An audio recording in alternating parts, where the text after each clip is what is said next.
1920-র দশক, জার্মানির এক ছোট্ট শহর। লন্ড্রি ঘরের ভেতর বসে হাতে তৈরি হচ্ছে স্পোর্টস শু। দুজন ভাই, অ্যাডলফ আর রুডলফ ডাসলার, দিনের পর দিন পাশাপাশি বসে কাজ। খেলোয়াড়দের জন্য নতুন নকশা, এমনকি অলিম্পিক অ্যাথলিটদের পায়েও পৌঁছে যায় সেই জুতো। নমস্কার, আমি কাকলি। আমি আজও আপনাদের সামনে একটা গল্প নিয়ে এসেছি। এই দুই ভাই ধীরে ধীরে পরিচিত হতে থাকে। ডাসলার ব্রাদার্স শু কোম্পানি হিসাবে তাদের কোম্পানির নাম দেওয়া হয়। কিন্তু সাফল্যের আড়ালে জমছিল চাপ। দু ভাইয়ের স্বভাব এক নয়। একজন ডুবে থাকতেন জুতোর মান আর নিখুঁত কাজে, আর অন্যজন ভাবতেন বাজার, প্রচার আর প্রভাবের কথা। এই মতবিরোধ আর ছোট হয়ে থাকেনি।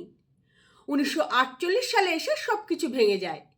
একসঙ্গে আর চলা সম্ভব হয় না তাদের। রুডলফ বেরিয়ে গিয়ে তৈরি করেন পুমা, আর অ্যাডলফ, যাকে সবাই আদি বলতো, পুরনো নাম বদলে রাখেন অ্যাডিডাস। একটি পরিবার ভাঙল, কিন্তু জন্ম নিল দুটি বৈশ্বিক সাম্রাজ্য।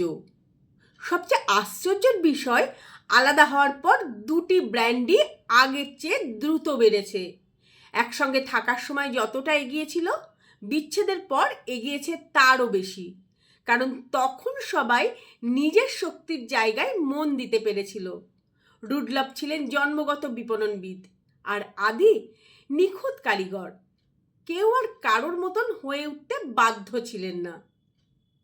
এই প্রতিদ্বন্দ্বিতা দুটি ব্র্যান্ডকে ধারালো করে তোলে।